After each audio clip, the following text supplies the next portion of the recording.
بنویسید شب تار سر میگردد،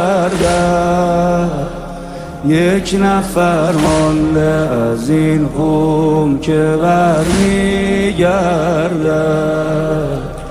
یک نفر مانده از این قوم که بر میگردد.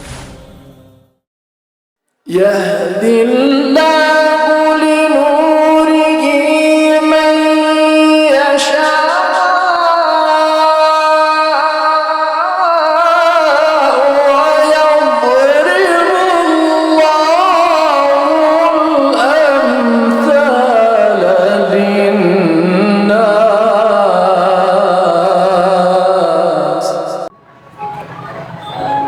بس که هر جمعه غروب آمد و دلگیرم کرد، دل به دریای غم قصه سپردم بی تو.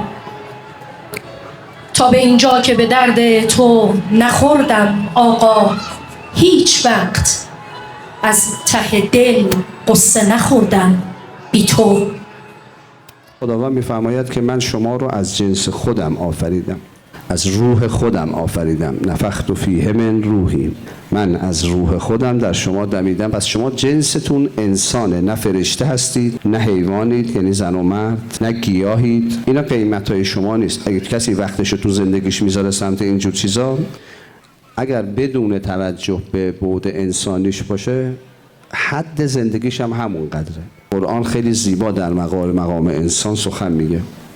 فرمود ما خلقت الجن و الانس الا لیعبدون. جن و انس رو من نیافریدم مگر برای چی؟ عبادت و حیوانات هم انجام میدن، فرشته هم انجام میدن.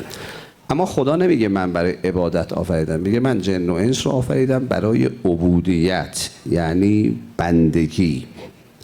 بندگی مقام انسانه. چون وقتی میگیم بندگی یعنی تو طرفت یک مولا و یک رب وجود داره که باید اطاعتش بکنی، یعنی پرورش میده استعدادهای تو رو. مربی‌ها وقتی شاگردا رو تربیت میکنن، شاگردا چی میشن؟ خودشون میشن مربی. این مقامو در قرآن بهش میگن مقام خلیفت اللهی. و صلوات الدائمة و برکات القائمة التامة علی حجة الله. سبک بالان عاشق سرود عشق میخوانند، سبک سرود عشق میخوانند، یزیدی ها میمیرند، حسینی ها میمانند.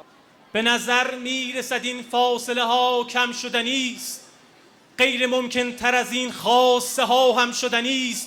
دارد از جاده صدای جرسی می آید، مژده ای دل که مسیحا نفسی می آید. از خودم دور شدم کاری کن، گم شدم گور شدم کاری کن. آفتاب شب یلدای همه، گریه پشت تمنای همه.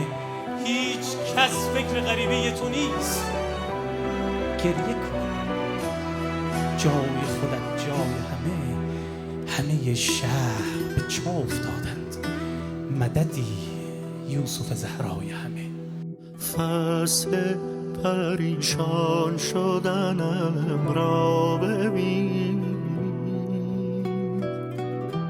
بی سر و سامان شدنم را ببین. بی تو فرو ریختم در خودم، لحظه ویران شدنم را ببین.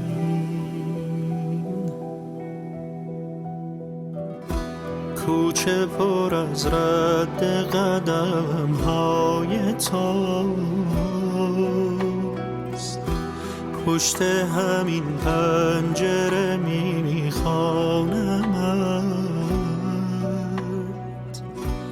پس تو کجا که نمیبینمت، پس تو کجایی که